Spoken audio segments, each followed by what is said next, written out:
Hotel. Welcome to Journey into Self. I'm your host, Sarah.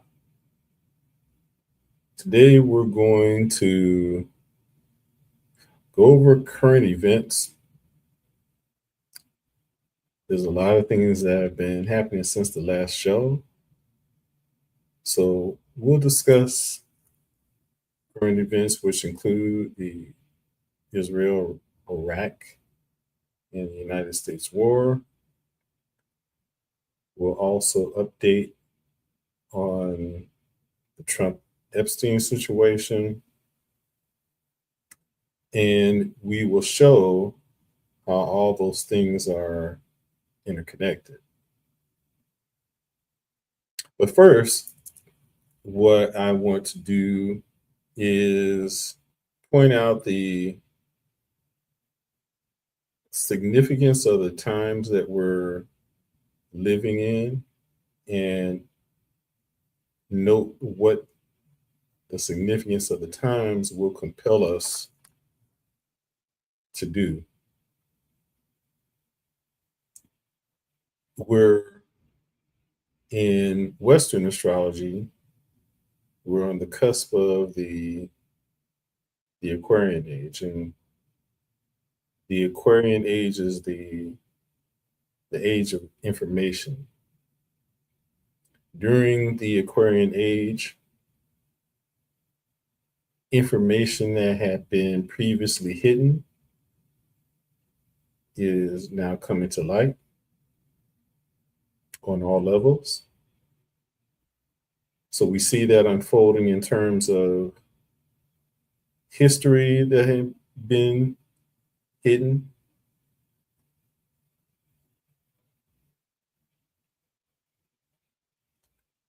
world history, economic history, information about those who control the world, hidden knowledge, spiritual knowledge have been or is being revealed. Organizations that operated in darkness are being brought to light. We see that being manifested in the current circumstances that are surrounding Epstein and Donald Trump and some of the organizations and people who are involved. So all those things are coming to light. The key words of the prior age that we were in, which was the Piscean age, is I believe. The era marked by the Piscean age is the era of blind faith. Thus, people were more inclined to just believe what they were told and disinclined to try to find out for themselves. Whereas in the Aquarian age, the key words of the Aquarian age are I know.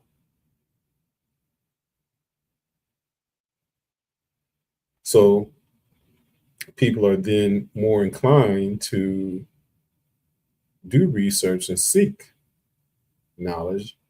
And as we pointed out, the information is more readily available. So the modicum seeking you shall find, which is a spiritual law, is even more active now or easier to manifest, we'll say.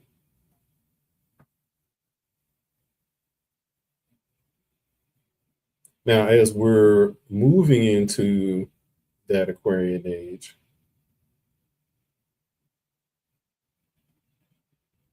the cycle of time is moving from darkness into the light. Thus, humanity is being pulled towards the light,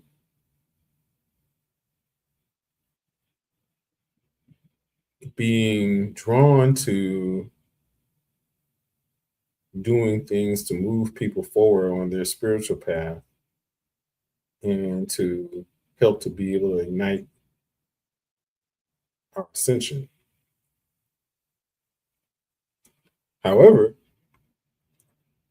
we all are free will beings and we have choice. Thus, we will be compelled to choose.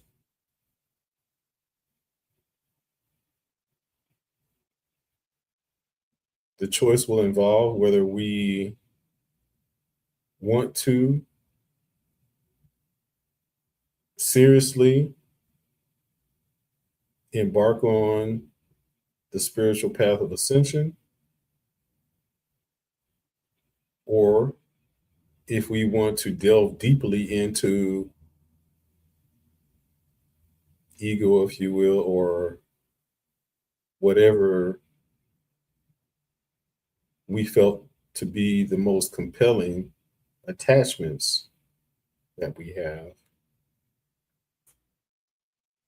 we'll go deeper into whatever that is on whatever level that may be involved with.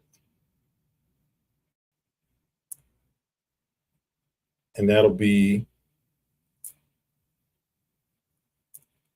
involved with all realms, whether it be our spiritual perspective, whether it be our political perspective, the belief system we have about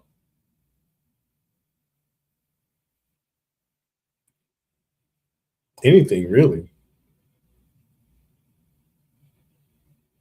We will either be forced to evolve and delve into the truth, or be further mired into whatever dogma that has been created from the prior age.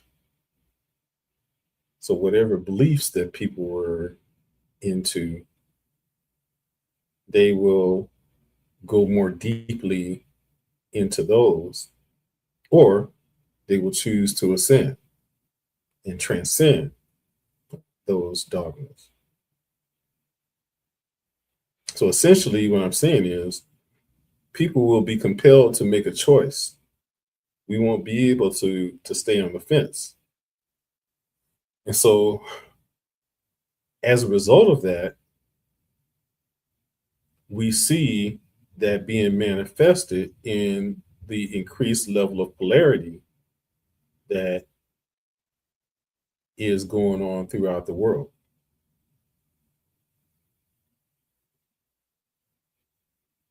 That polarity manifests itself in terms of the extreme levels of positioning, the entrenchment into whatever those dogmatic beliefs are. People will go deeper into those. And then people who are on the ascendant path will become more serious about their ascension.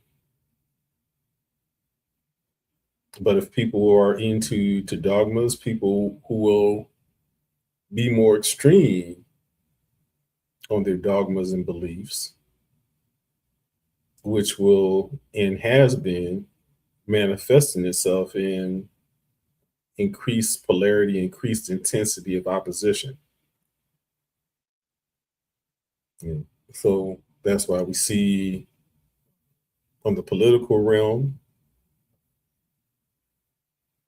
the polarization has become more intense. The views are more extreme. In, in some instances, it appears to be fanatical and unreasonable. Thus, people who are deeply entrenched into their respective dogmas are not interested in facts. There's nothing that can be done to change their minds. So that's where we are. So if we consider ourselves to be on the spiritual path, now is the time to get deeper into it and commit ourselves to it more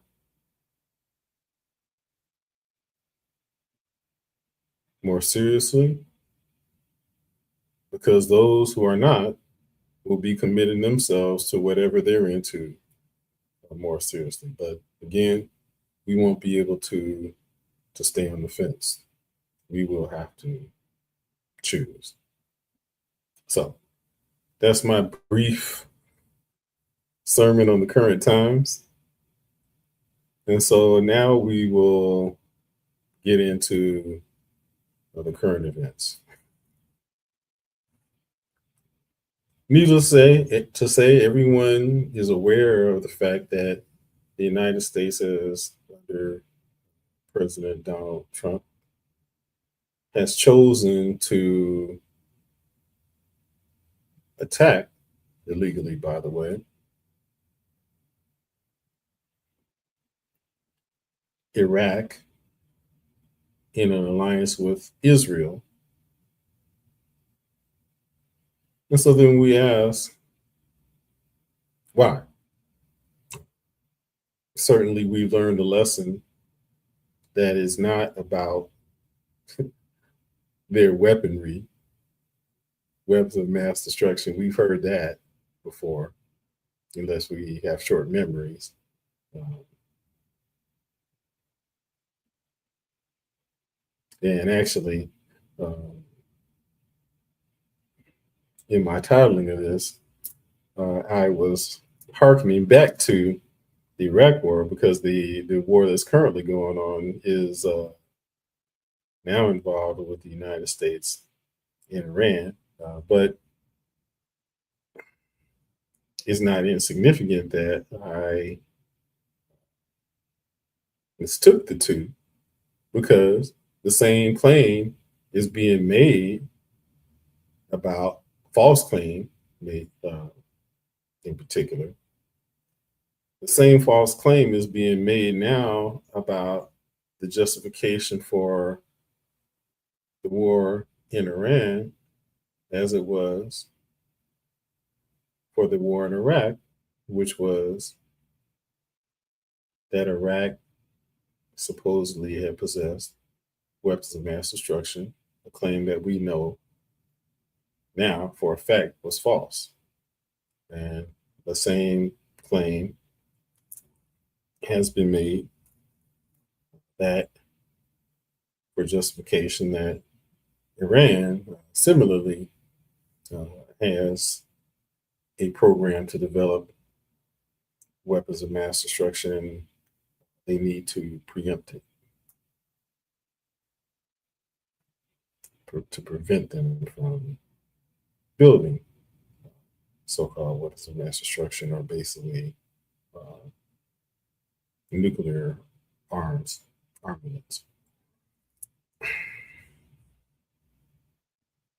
So why? We will explore that. We will continue to uncover information that we've delved into in our research into Donald Trump. And along the way, as we know that Trump is deeply connected with Jeffrey Epstein, and that the circles that they both ran in are common to both of them. They have great overlap, and we will show those connections as we go through the information. Last time we were on, we talked about the fact that Leslie Wexner, who was what's the word? Uh, we'll say we'll say that Leslie Wexner was essentially Jeffrey Epstein's patron, who helped facilitate the Epstein's accumulation of wealth, and he did so by being given power of attorney or giving power of attorney to Epstein. That's Wexner. What Wexner gave his power of attorney to Jeffrey Epstein to manage his finances.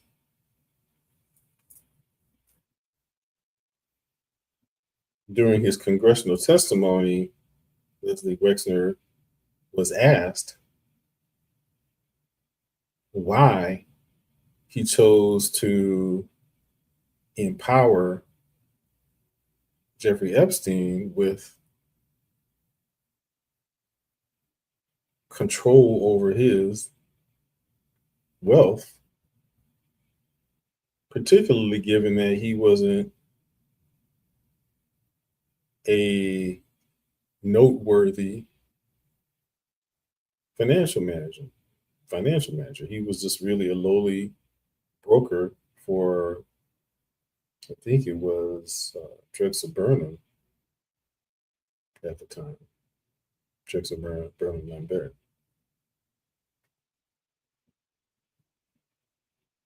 And Wexner responded that he was recommended by, I believe it was Ellie D. Rothschild. Now, if you had been tuning in to our prior shows here on Journey into Self, you'll note that when we began the series on Donald Trump, insider or establishment, we were able to show the connection between Donald Trump and the Rothschilds, which dispelled the notion that Trump is an outsider.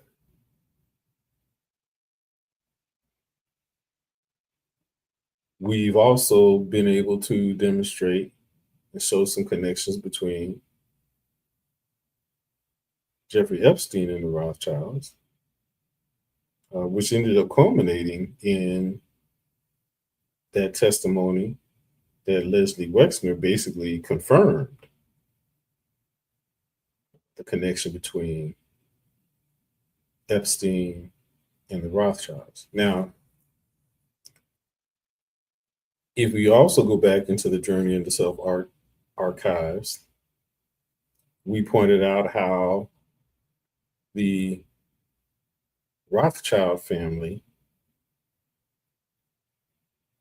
was the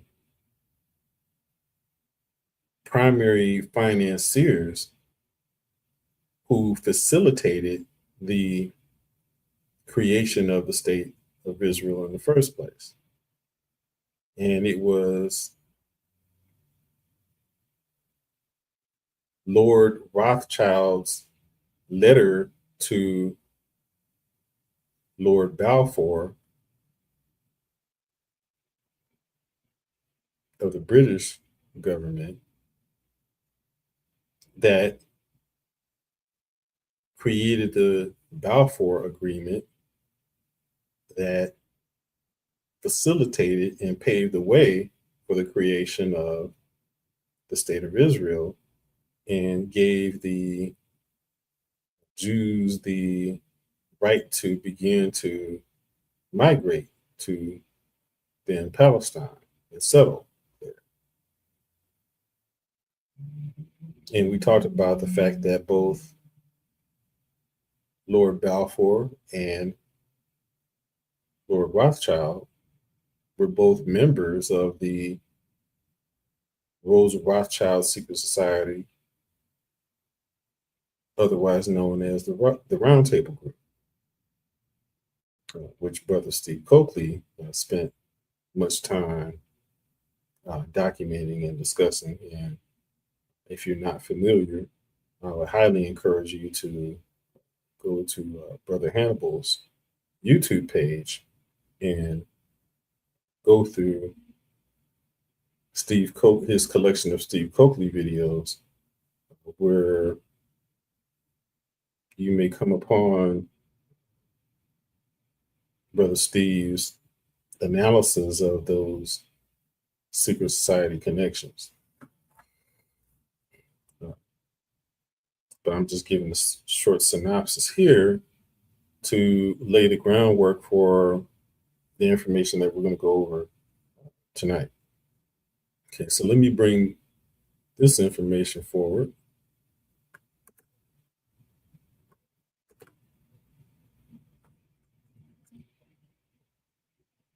Okay, this article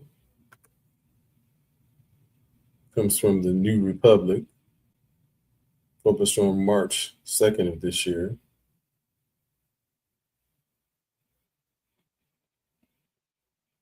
Actually, I'm going to skip this and we'll come back to this one, but behind this article is a more significant article here.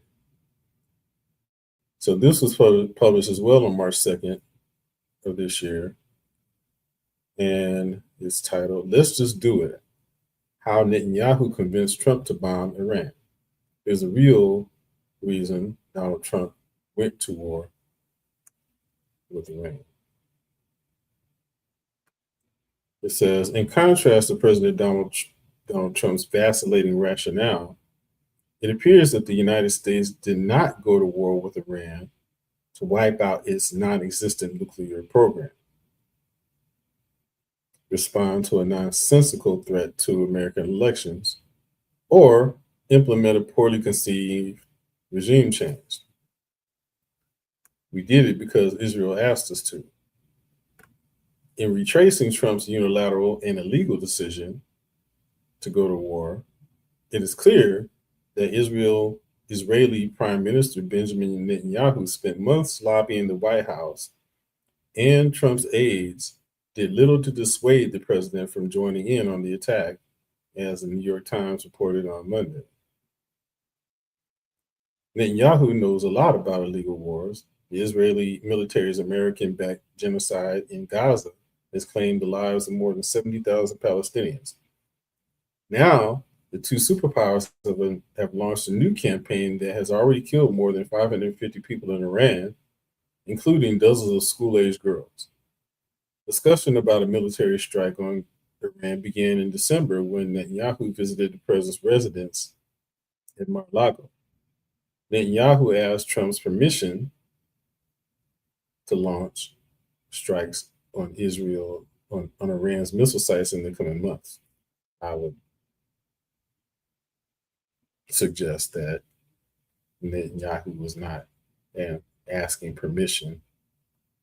He was telling them what he was going to do. So that's editorial note on my part. In January, Trump threatened to strike Iran in order to stop the government's massacre of protesters, promising that help was on the way. But Netanyahu reached out to Trump, asking him to delay the strike until the end of the month. He argued that the U.S. wasn't ready to go to war, and Trump agreed. As January crept on, Netanyahu kept regular contact with the White House, including Trump, Vice President J.D. Vance, Secretary of State Marco Rubio, and Special Envoy Steve Witkoff. Eventually, the U.S. military presented an expansive list of options for military action. Netanyahu visited Trump again on February 11th as the U.S. was set to resume negotiations over Iran's nuclear program. But the prime minister was there to ensure the president was ready to go to war, the Times reported. There was little pushback among White House officials. During a meeting in the Situation Room on February 18th, Vance, who had previously spoken against U.S. intervention, said that if the U.S. did launch a military campaign in Iran, it should go big and go fast. People familiar with his remarks told the Times. That same day, Israel raised its alert level, indicating that a joint attack was imminent. In that same meeting, General Dan Kane, chairman of the Joint Chiefs of Staff, warned that a larger effort to topple the regime could lead to significant American casualties, an argument that was widely circulated to the press. Trump claimed that reports of Kane's reluctance were 100% incorrect. Diplomacy, it seems, never was really an option. Negotiations spearheaded by Witkoff and Jared Kushner, Trump's son-in-law and a member, a Zionist Jew, presented a kind of ruse to give Trump time to oversee a massive military buildup in the Middle East. We've also noted in the past, on a side note, Jared Kushner's connections to Israel. Speaking to the Times Sunday, Trump said, "Toward the end of the negotiation, I realized that these guys weren't going to get there. So I said, let's just do it." After the U.S. and Israel launched their initial volley of strikes that killed Ayatollah Ali Khamenei, Iran's supreme leader, Netanyahu gushed that Trump had helped him realize his dream. The coalition of forces allows us to do what I've yearned to do for 40 years.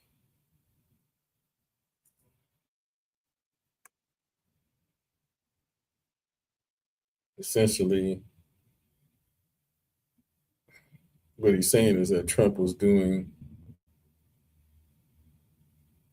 his and Israel's bidding.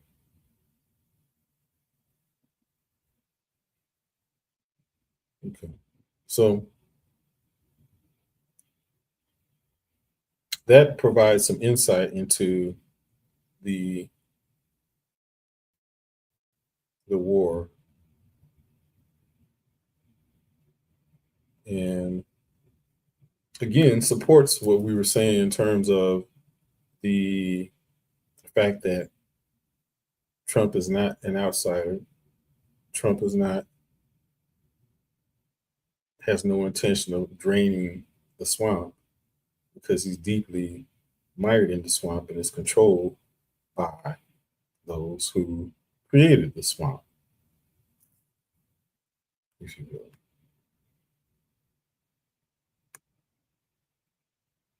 Okay. Now we've talked about again the connections between both Trump and the Rothschild family, and by extension, his connections to Israel, and how, as a result of his connections with the Rothschild family, who, as I pointed out, financed the founding of the State of Israel, naturally, he would be compelled to do the bidding of Israel, as we see that he has done in that article, and thus the close relationship between him and Netanyahu. Okay. In prior shows, we've also talked about the connections of Jeffrey Epstein. We talked about his connection with Robert Maxwell, who was a Mossad agent. and the compelling evidence that Epstein himself was an agent of the Mossad. We talked about how his operation with the sex trafficking of young girls and the locations where he had his sex parties was reminiscent of how Roy Cohn operated,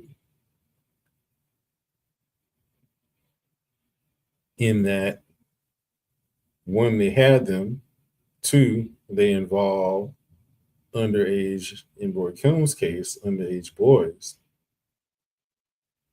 but we'll just say underage children, in that in both cases, Roy Cohn and Jeffrey Epstein kept recording equipment so that leverage could be held over those who participated. Now, we'll also point out again that Roy Cohn was also of Zionist Jew, Jewish persuasion.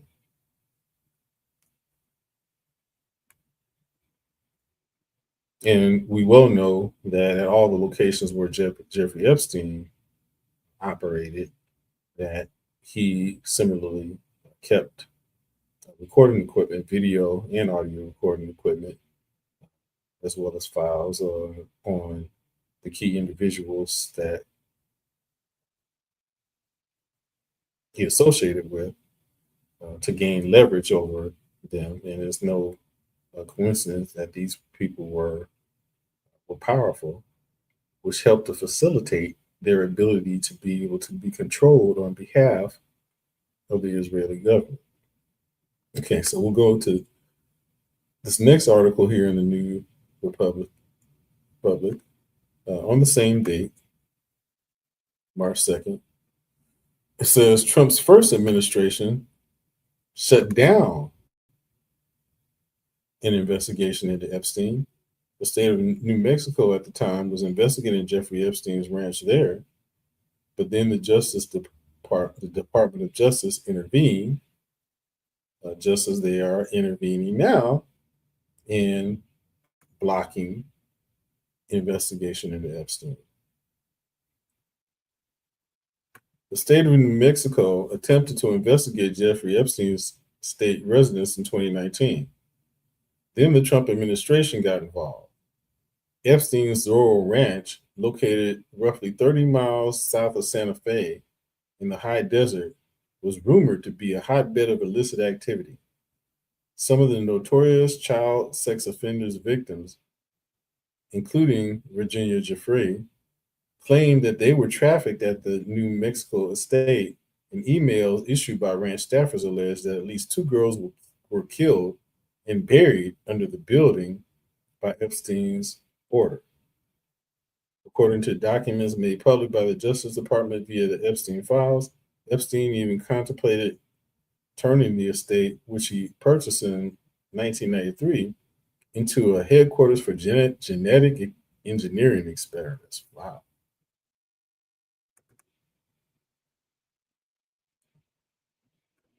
Yet somehow the property, dubbed Playboy Ranch among locals, has never properly been investigated, according to New Mexico officials. A report by the New York Times published Monday revealed that state officials had every intention to do so until the first Trump administration intervened in 2019.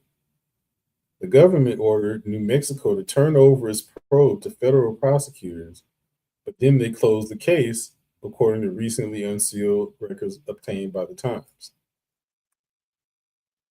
Last month, New Mexico lawmakers voted unanimously to pursue another investigation into Zorro Ranch, creating a bipartisan truth commission to examine the site's history.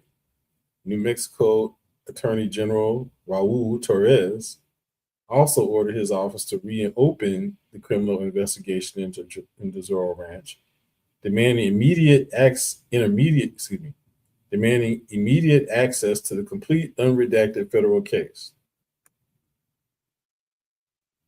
We need to find out how he was able to operate without any accountability, Andrea Romero, leader of the Truth Commission, told the Times. We have to understand what allowed this to happen. The sequence of events isn't too dissimilar to what occurred between FBI agents and New York detectives in the in the immediate aftermath of Epstein's death. 5 days after the sex trafficker was arrested at a New Jersey airport in July 2019, the FBI directed New York law enforcement to cease its Epstein investigations, including the Manhattan District Attorney's Office and the NYPD Special Victims Unit, according to FBI emails recently released by the Justice Department as part of the congressionally mandated disclosure of the federal government's Epstein investigation. The directive was allegedly an attempt to prevent competing cases and quell internal anxieties that the public and the FBI's international partners in the UK would be mixed up by news reports of multiple investigations from different agencies. But as evidenced by New Mexico's Zorro Ranch predicament, not every lead was inspected by Donald Trump's first administration. Imagine that.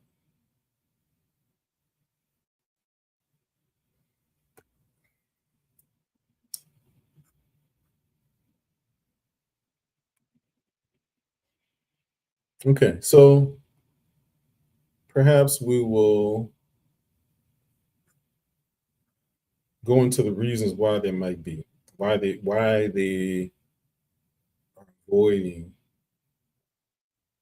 going deep into those files and that information and that type of investigation. So we'll share different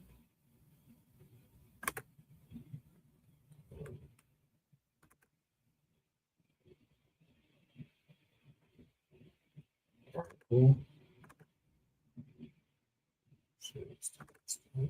There we go. Okay, we've gone over this one before, but I want to bring this back into the record again because this has been discussed in recent news articles. And I want to point out that this information about this 13-year-old girl who had this experience with Donald Trump and Jeffrey Epstein has been publicly available since if you can see it there, at least 2020. And I would suggest it was available before, but let's see. Yeah, it was, because we see in the filing, this filing was done in 2016. So this information has been out there for, at least in the public, for almost 10 years.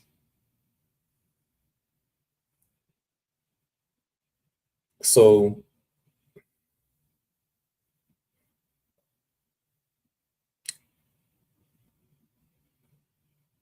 it's being presented as if it was something that is new, that has just been released. But it's not. This information has been available.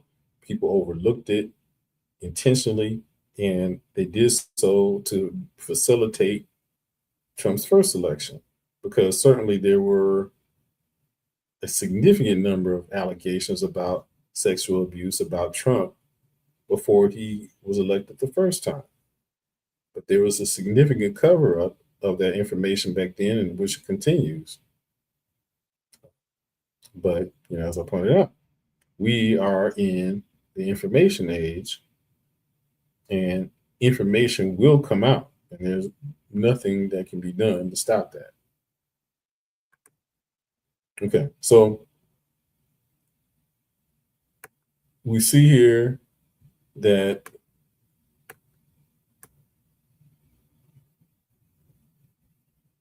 this Jane Doe, who was a plaintiff, and her name is uh, certainly not Jane Doe, but it was a pseudonym to protect her identity. But you see that this lawsuit was filed against both Donald Trump and Jeffrey Epstein. Okay, and again, we read this information into the record, but again, I'm bringing it forward because it has been discussed in recent articles. Okay, plaintiff is an individual residing in and a citizen of the state of California. Defendants Donald J. Trump and Jeffrey Epstein each reside in a district and are citizens of the state of New York.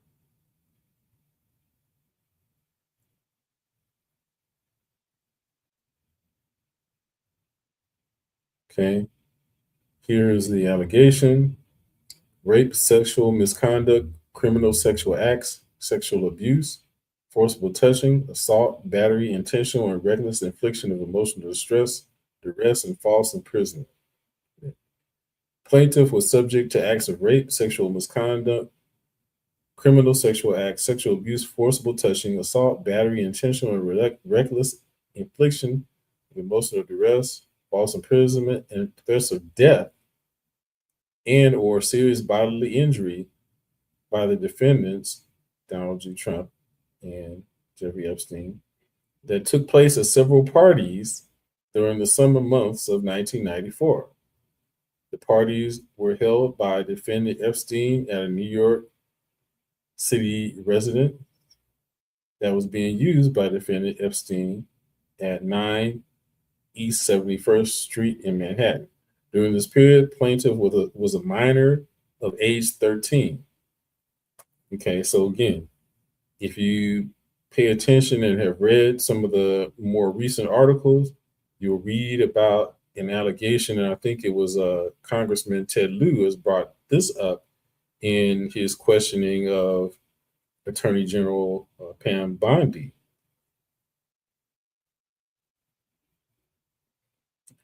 During this period, plaintiff was a minor of age 13 and was legally incapable under New York law of consenting to a sexual intercourse and the other sexual contacts detailed herein. Rapes in the first and second and third degrees, sexual misconduct, criminal sexual acts in the first and second and third degrees,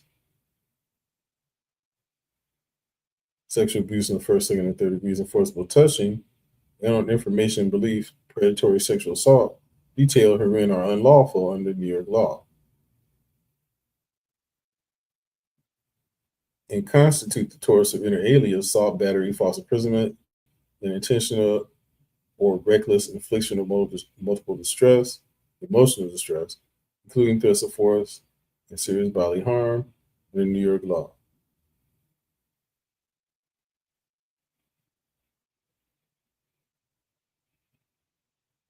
Okay, we'll skip ahead.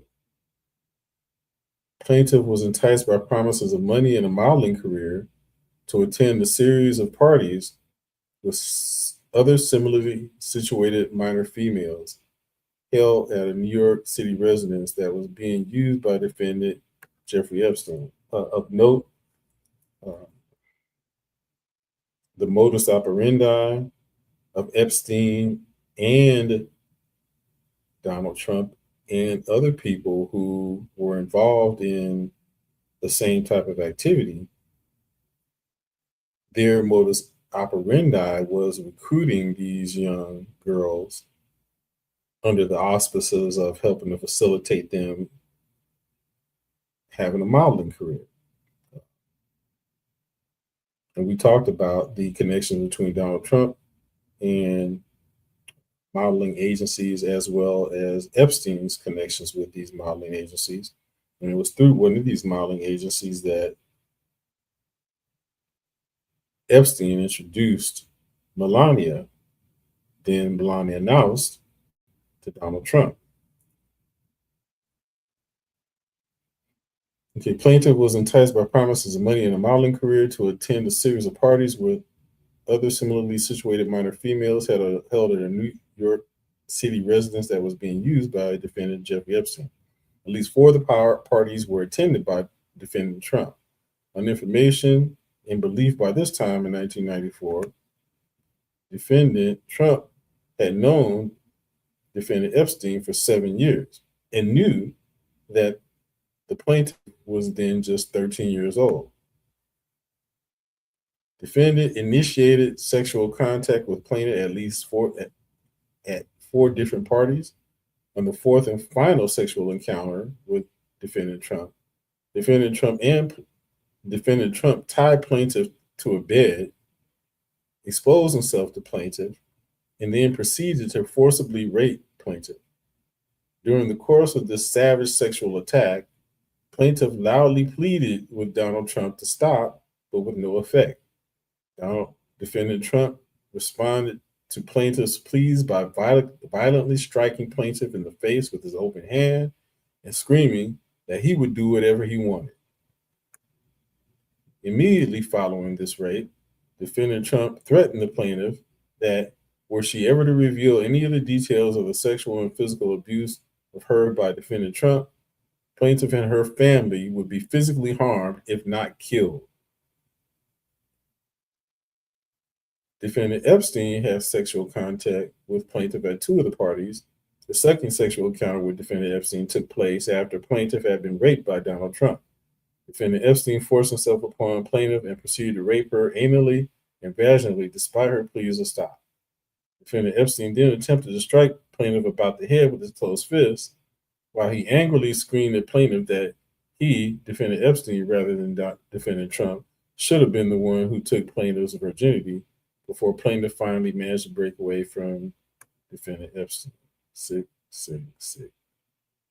The threats of violence against plaintiff and her family continued, this time from defendant Epstein, who again reiterated that plaintiff was not to reveal any of the details of his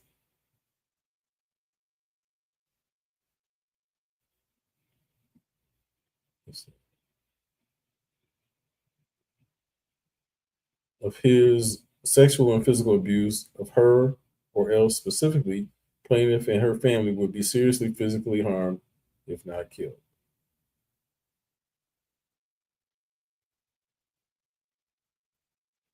While still under threats of physical harm by coming forward and having no reason to believe that the threats have ever been lifted or would ever be lifted, plaintiff, who has suffered from stress, emotional distress, mental pain, and suffering, among other problems, ever since the assaults, was subjected to daily painful reminders of the horrific acts of one of the perpetrators, defendant Trump, via mass media coverage of him starting on or about June 16, 2015, that over a short period of time became continuous and unavoidable.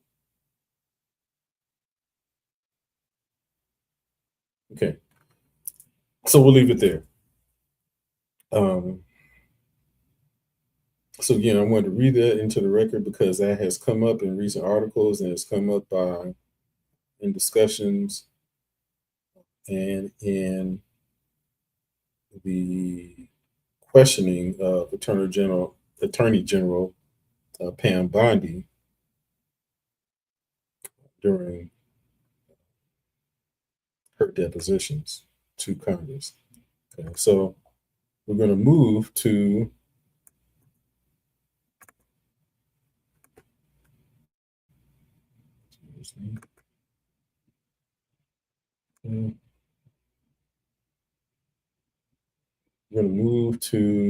part of that discussion. This is from the New Republic as well. This was published on February 11th, 2026. Did Pam Bondi just lie under oath about Trump and Epstein? Representative Ted Lieu accused Bondi of perjuring herself, and he brought receipts. Representative Ted Lieu accused Attorney General Pam Bondi of lying under oath Wednesday, catching the Trump official in a bind after she claimed no evidence existed of young girls at parties attended by the president. And we just read some evidence of that in the lawsuit by the young 13-year-old girl. The California lawmaker highlighted that under Bondi's direction per a July 2025 memo, the Justice Department had not uncovered evidence that warranted investigations against uncharged third parties. He then, let's see, I think I skipped too far. No? He then referred to recently released images of ex-Prince Andrew depicting the disgraced British royal on all fours, towering over one of Epstein's victims. These two photos staring you in the face are evidence of a crime and are more than enough evidence to predicate an investigation against former Prince Andrew, Liu said. So I ask you, Attorney General Pam Bondi, why did you shut down this investigation last July? And why have you not prosecuted former Prince Andrew? Bondi skirted the question, opting instead to bring up her Biden-era predecessor, former Attorney General Merrick Garland, who Liu agreed had dropped the ball in investigating the Epstein files. As Bondi shouted into the microphone, Liu changed the topic to Donald Trump, playing a clip of Trump and child sex trafficker Jeffrey Epstein together at a party.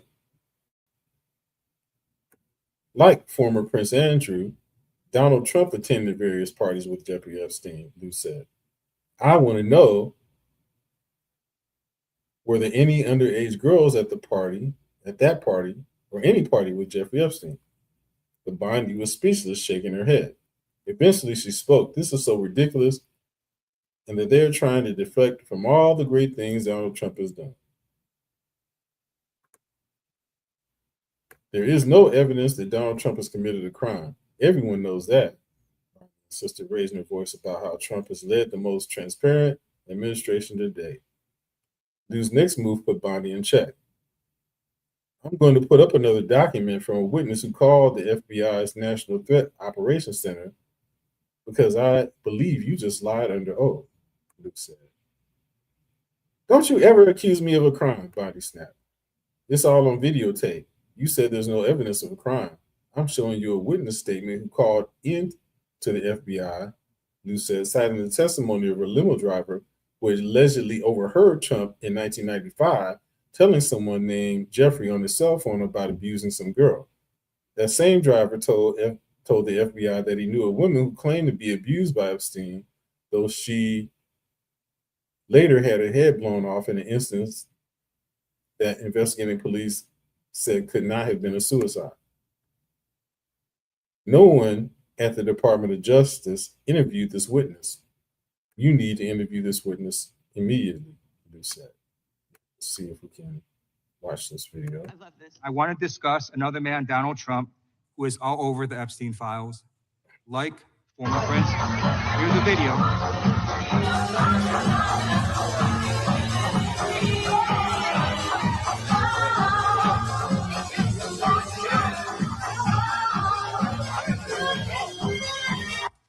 Like former Prince Andrew, Donald Trump attended various parties with Jeffrey Epstein. I want to know, were there any underage girls at that party or at any party that Trump attended with Jeffrey Epstein?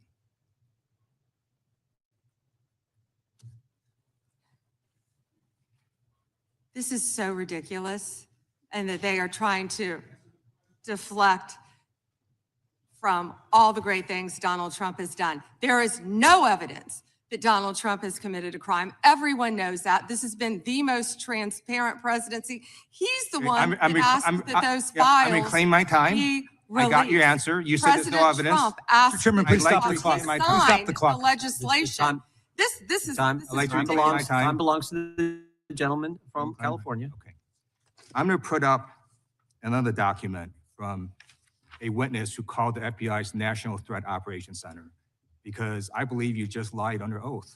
There is ample evidence in the Epstein file. Don't you ever accuse me of a crime. I believe you just lied under oath, and this is on videotape. You said there's no evidence of crime. I'm showing you, here is a witness statement who called into the FBI's Threat Operations Center. He drove Donald Trump around in a limo. He overheard what Donald Trump said to Jeffrey on his cell phone. He was so angry, he was going to stop a limo and hurt Donald Trump. And he met a girl who said she was raped by Donald Trump and Jeffrey Epstein. She later had her head blown off, and officers at the scene said that could not have been suicide. No one at the Department of Justice interviewed this witness. You need to interview this witness immediately. Epstein should rot in hell. So should the men who patronized his operation. And as we sit here today, there are over 1,000 sex trafficking victims, and you have not held a single man accountable. Shame on you. If you had any decency, you would resign right after this hearing concludes. The gentleman has expired. Everyone knows this.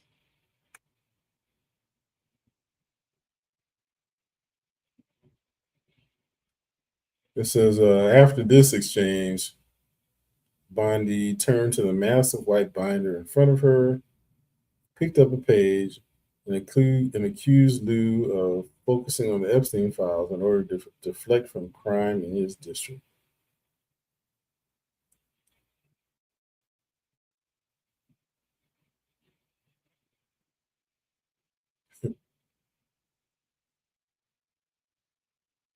Here's another article on the same date.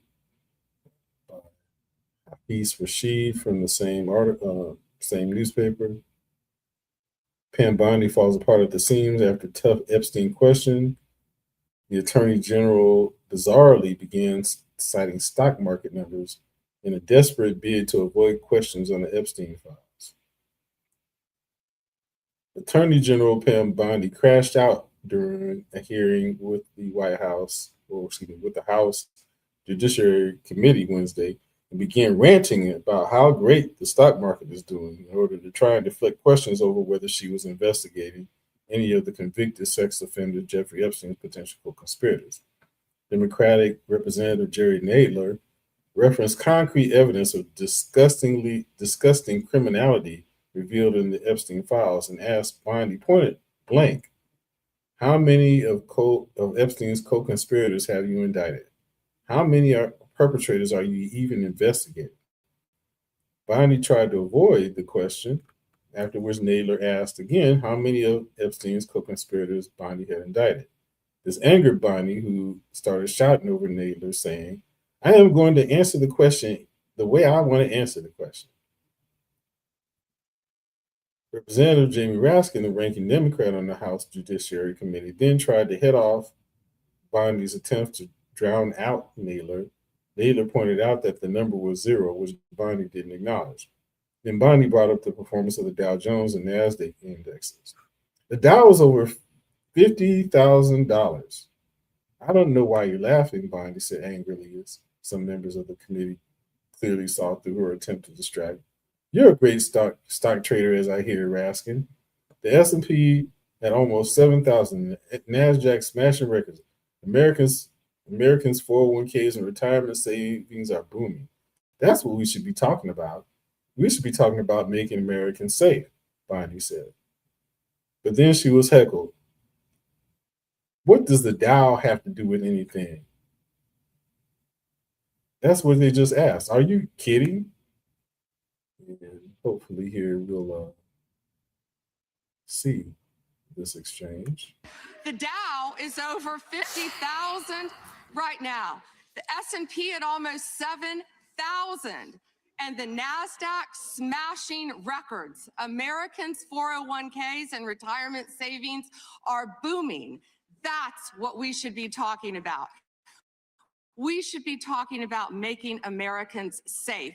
We should be talking about, what does a Dow have to do with anything? That's what they just asked. Are you kidding? Mr. Jordan, Mr. Jordan. Committee will be in order. Mr. Jordan, am I going to get an extra 45 seconds added to my time? The committee will be in order. The time belongs to the gentleman from Texas, Ms. So now she's an economist. The article goes on to say it's quite clear that Bondi wasn't prepared to answer questions about what the Justice Department is doing in response to the Epstein files that it released late last month. Her attempt to invoke the stock market of all things was laughable, not just the Democrats, but anyone watching the hearing. She saw people laughing behind her. Bondi is out of her depth as Attorney General, and that the Trump administration has no answer to how it's handling anything related to Jeffrey Epstein. Okay, and we will go to this article here, and we'll see another clip of Ted Lieu.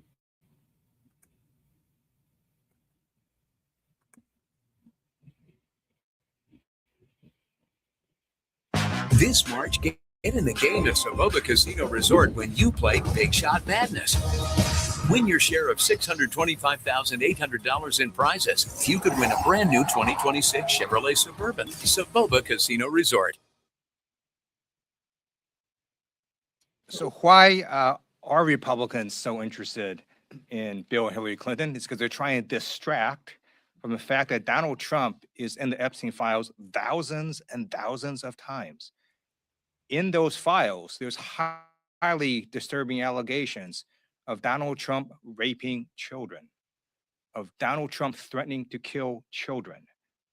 So I encourage the press to go look at these allegations. And I'm highly disturbed that Deputy Attorney General Todd Blanche just got the law wrong. Yesterday, he said essentially that it is not a crime to party with Jeffrey Epstein. Well, that's actually not correct. If Jeffrey Epstein was human trafficking minors for these sex parties, and you show up and patronize the establishment at that party, yes, you're guilty, because patronizing is part of the law, the federal sex trafficking law. So Deputy General Todd Blanche just got that wrong, which maybe explains why they aren't investigating all these folks, including Donald Trump. He needs to read the law and investigate these people. He also needs to resign, not only for not knowing the law, but a massive, not only screw up, but the biggest privacy violation in history. They release a lot of pictures of minors unredacted, just violated the privacy of these girls. It is uncalled for what they did. The one thing that they could not do under this law was to invade the privacy of these women now, who were girls at the time, who were victims of sex trafficking. Also, he met with Ghislaine Maxwell, moved her to a minimum security prison, and then got a puppy for her. So for all those reasons, he's just got to leave the Department of Justice. Got her a puppy.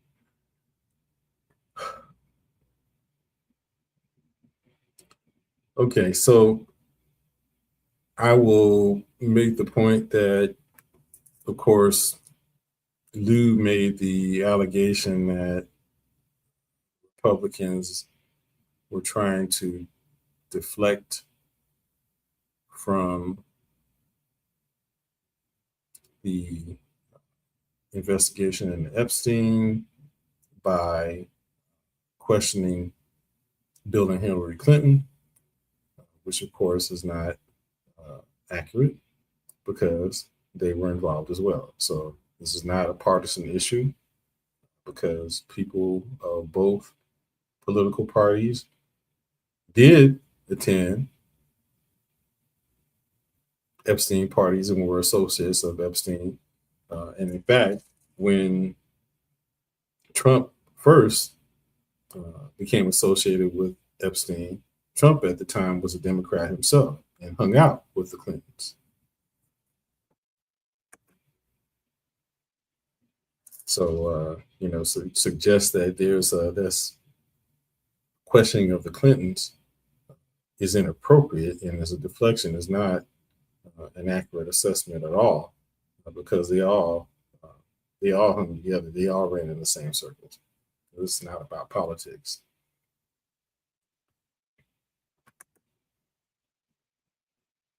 Okay, so I'm going to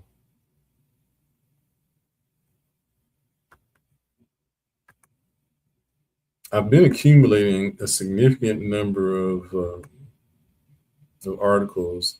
I may not be able to get to all of them on the show, but I want to go over some of these, and we maybe will be able to come back to them in future shows. But and I had them queued up, but because I was going through these other articles, we lost our space. But let me just bear with me as I look to get back to where I was before. Almost there.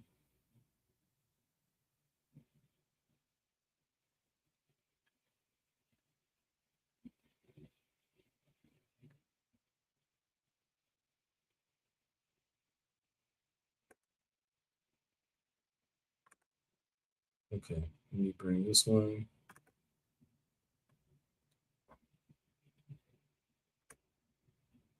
Okay, here it says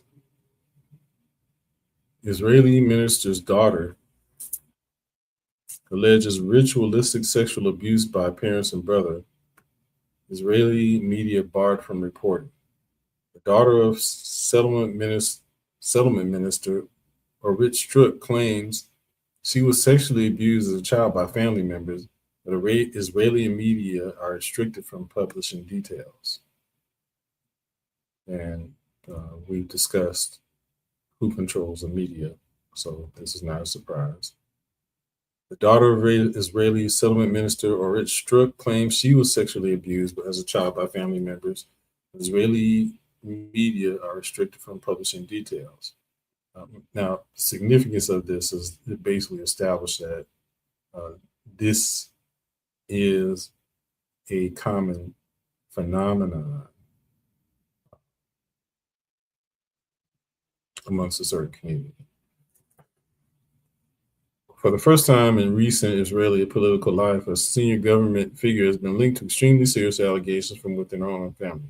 Shoshana Struk, the daughter of Israeli settlements minister Orit Struk, has publicly accused her parents and her brother of sexually abusing her when she was a child. She has filed a formal complaint with police in Italy and later with Israeli authorities, alleging that she was subjected to repeated sexual abuse that was recorded and is being used as evidence.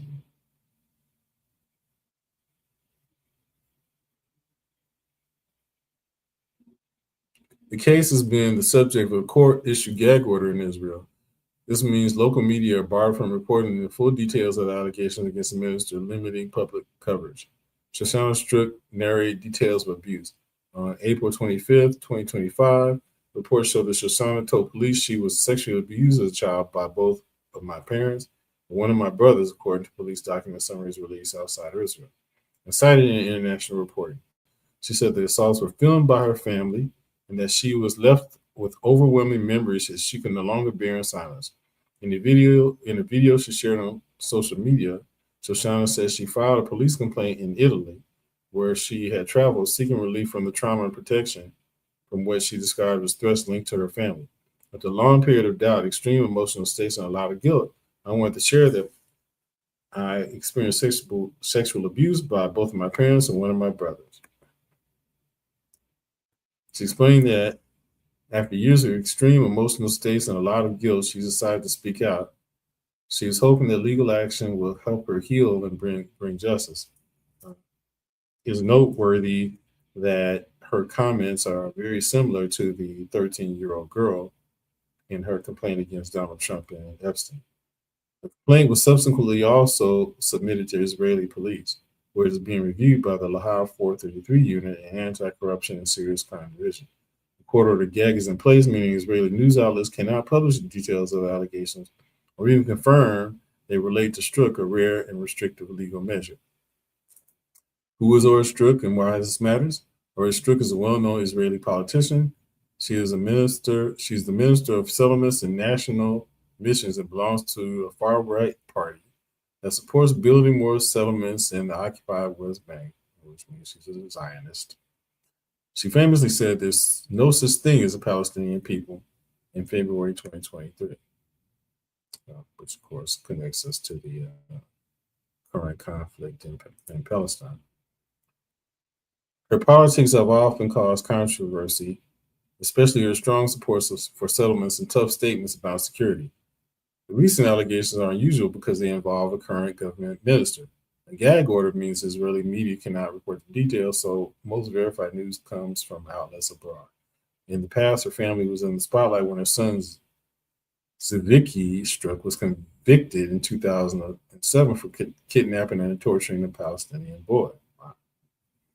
This case is separate, but it's come up again because of the new allegations. Gag order question. The gag order was posed early in the investigation, which is standard in some sensitive cases in Israel to protect ongoing police work and individuals' identities. However, critics argue that it has also, kind of sounds familiar as a matter of fact. However, critics argue that it has also prevented the public from understanding the nature of allegations against a public official in a way that would normally be allowed for most serious criminal cases. Even though Israeli media are now allowed to report on the case, international news outlets and human rights groups are paying attention. Some experts say the situation shows bigger problems with how abuse survivors are protected and how powerful people are treated in sensitive legal cases.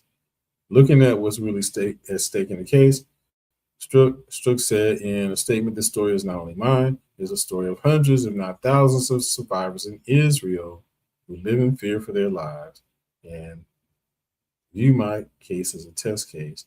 Is it finally safe enough to speak?"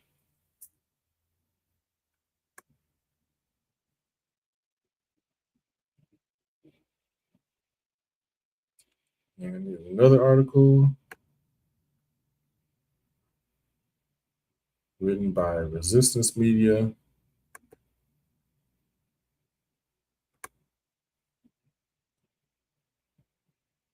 Is everyone looking in the wrong direction? It's not that the DOJ Epstein files aren't important. Of course they are. They're crucial, horrific, but they are also deeply compromised. Thousands of hands have been busily scrubbing and redacting them for months now. Attorney General Pam Bondi is clearly using their national security exemption clause in the Transparency Act to withhold the faces, the names, the videos we most need to see. The act is bad performance art intended to give the illusion of disclosure while protecting the perpetrators and continuing the cover-up. Mind you, the perpetrators include both Republicans and Democrats. So I don't think this is just about Republicans. Ultimately, I don't think anyone really wants, of either party really wants all the information to be revealed. My editors know. There is, however, another set of files that, if made public, could finally and fully explode this cover-up and bring the proverbial walls tumbling down. They are sitting in the U.S. Treasury Department and being withheld by Secretary Scott Bessent.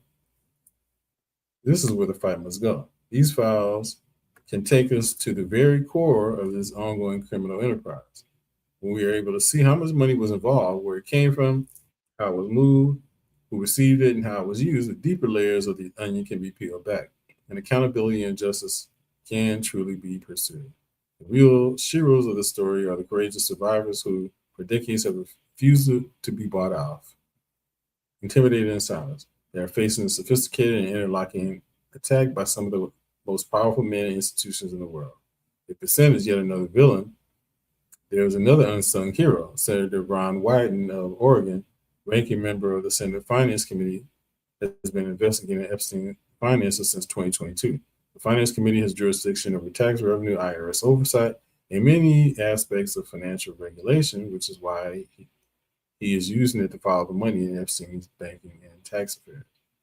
And maybe that's why Donald Trump has been trying to dismantle the IRS.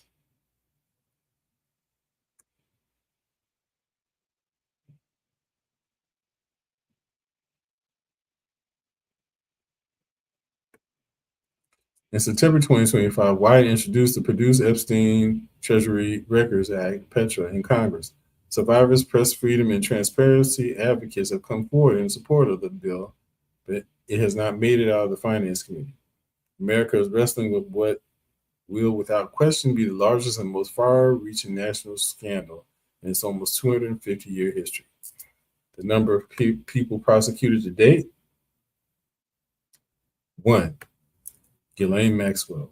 President Trump has wished her well and moved her to a minimum security federal women's prison camp in Texas, where, among other privileges, she has scheduled playtime with puppies.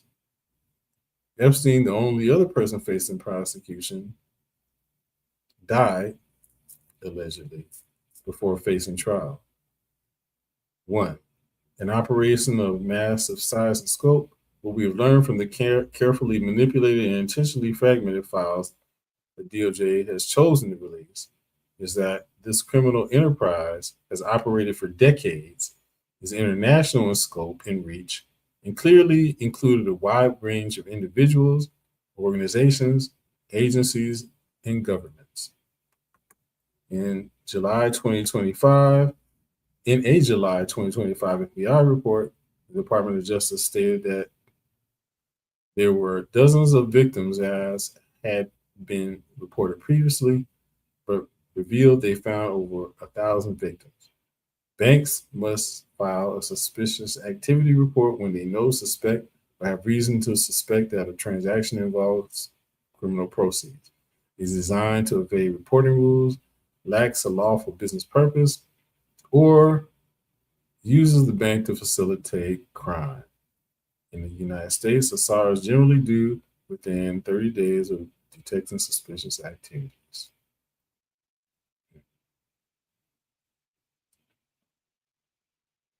After Epstein's death in 2019, 4 banks cumulatively and retroactively flagged 5,000 suspicious wire transfers that moved approximately $1.5 billion in and out of Epstein's accounts, many over a decade old. That's $1.5 billion in suspicious activity reports represents a floor, not a ceiling. It captures only what banks eventually chose to flag and excludes potentially billions more in transactions that were processed but never reported as suspicious. And I can tell you that the requirements for banks to file SARs is being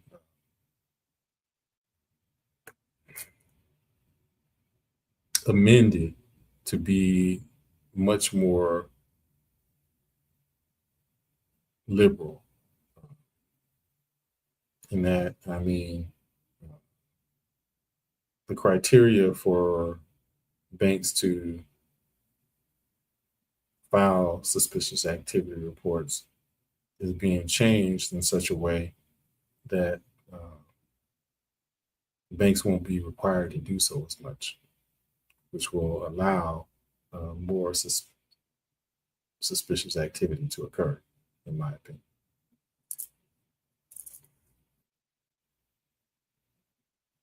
Such an international operation in human trafficking, utilizing billions of funding with over 1,000 victims, will require organized crime, levels of logistics, and multiple acts of government complicity, which would be, as I pointed out, more difficult to detect because of the changes in the Bank Secrecy Act laws, which require filing of suspicious activity reports. And if the real purpose of the trafficking was to develop leverage, influence, and control over powerful men, who sought this power? I think we know. How did they use it, and to what end? Is this compromise continuing to this day? Yes. Does it affect global business decisions? Yes. American domestic and foreign policy decisions? Yes. The banks? Yes. From Wyden's investigations to date, we are beginning to see the preliminary contours of the enormous financial side of this. JP Morgan has been the primary facilitator of Epstein's international operations. Biden's investigations found 4,725 wire transfers, adding up to more than 1.1 billion in just one of Epstein's accounts. From 2003 to 2019, the bank established accounts for young women who became victims. He routinely transferred large sums into and out of his accounts and even extended considerable loans. JP Morgan was hardly alone. Bank of New York Mellon, 378 million in 270 wire transfers with no legitimate business purpose. Bank of America, 170 million.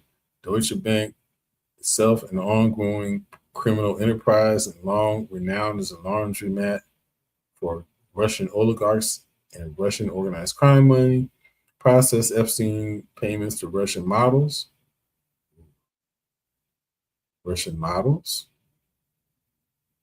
800,000 in suspicion capital withdrawals, 700 million to resolve legal issues, and 2.6 million in payments to women covering tuition, rent, and living expenses. The four banks failed to detect or prevent over $1 billion of suspicious transactions. The banks materially failed to implement effective anti-money laundering, AML, and know your customer controls in its wealth management division. Senior leadership in their private banking wealth management arms repeatedly overrode or sidelined their compliance departments. Some party with Epstein. Bottom line, these banks for years were the indispensable financial partners of Epstein and his operations.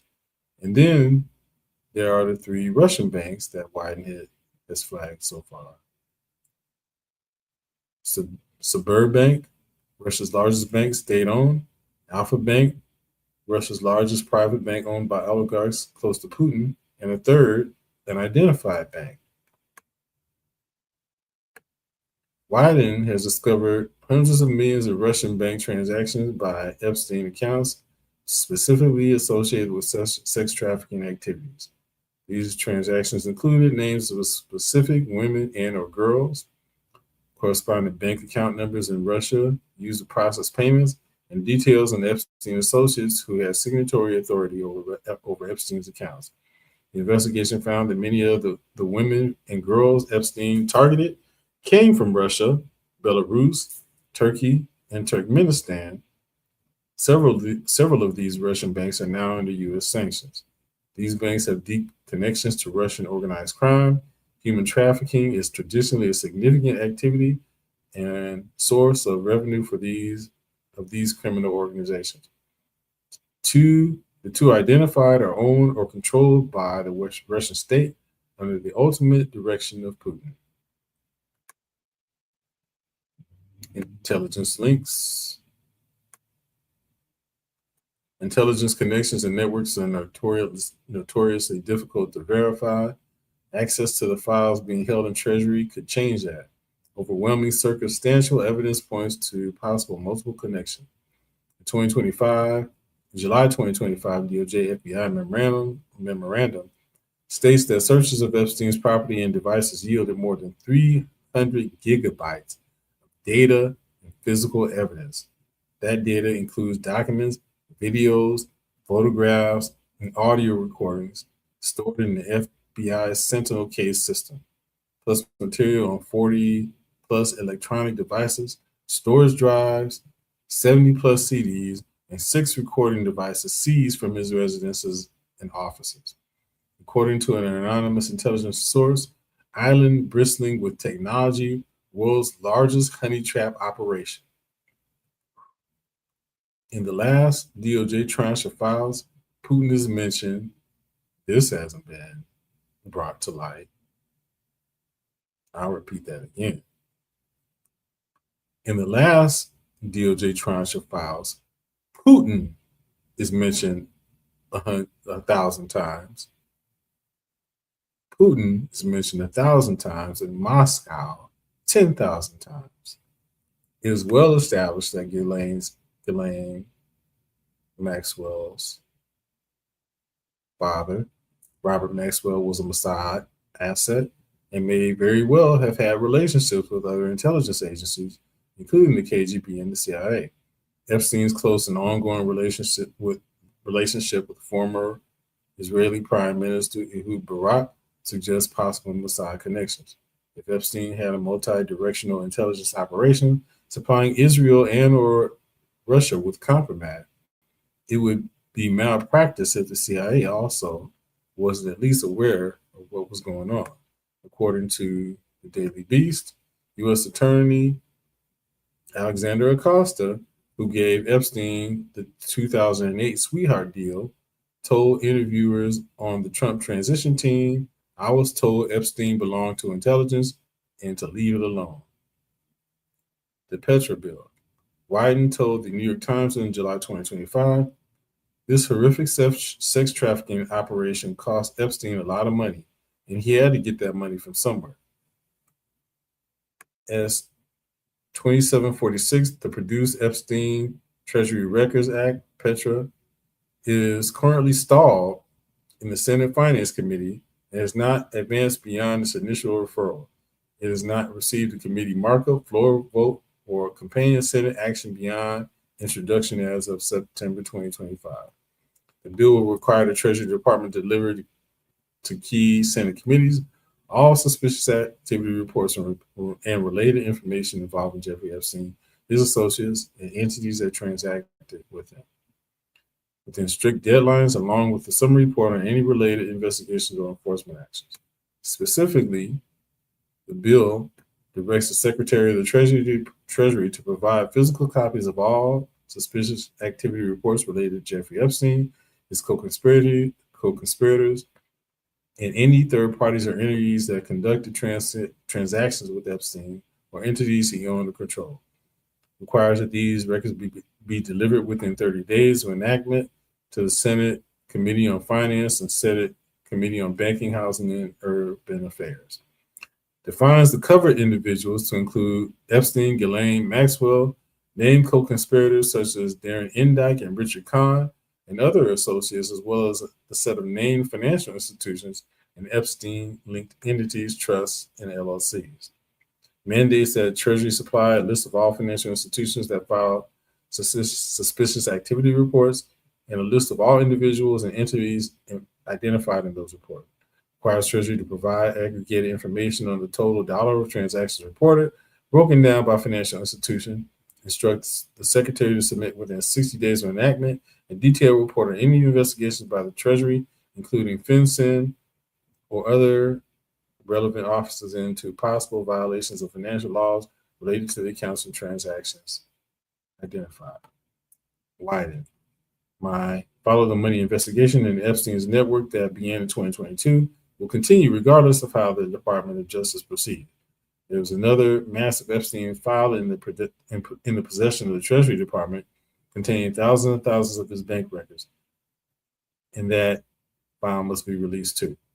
The investigation in those bank records, the information in those bank records, a portion of which my investigators reviewed at the Treasury in 2024, is key to uncovering who financed Epstein's network, who enabled his trafficking, and who else participated. Secretary of the Senate has repeatedly refused to produce those records for further investigation. If he won't change his tune, Congress must change it for him.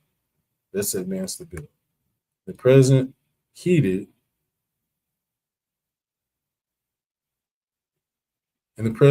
political climate, with polling consistently showing substantial bipartisan majorities favoring the release of all Epstein files held by the DOJ. It is entirely feasible to think that a majority of both the Senate Finance Committee and the full Senate could be achieved to pass S 2746. I very much doubt it. We'll see. The Epstein Files Transparency Act passed by unanimous consent in the Senate and 427 to 1 in the House. Our goal must be to make it politically more costly not to move the bill than to move it. The committee chair is Mike Crapo, independent, and there are 14 Republicans and 13 Democrats in total. The fact that there are no co-sponsors with committee members such as Warren, Sanders, Whitehouse, Cortez, Masto, and Warnock signals that Wyden has not decided to prioritize the bill. We must thank the senator for his leadership and urge him to begin a serious effort to move the bill. The time is right for Wyden and allies to secure a hearing or informational briefing for Petra to move. The following steps are necessary. The committee holds a markup or folds Petra's text into another bill. Majority of finance members vote to report it out. Even a narrow party line works. Leadership then decides whether to give it floor time, where the real ballot will be waged. And it shows the numbers that you can call to put this into motion. So we covered a lot. There's still a lot more information to go, so looks like we're gonna have to do part 2. But I hope you found this to be compelling information. And yeah, and I hope it motivates you to do your own research, because that's the only way you're going to learn the truth. We know that media is compromised, and it's going to take us to engage in our own research if we really want to find out the truth. The truth is out there. Seeking you shall find. You should know the truth, and the truth shall set you free. So with that, thank you for tuning in, and we'll see you next time here on Journey in the South.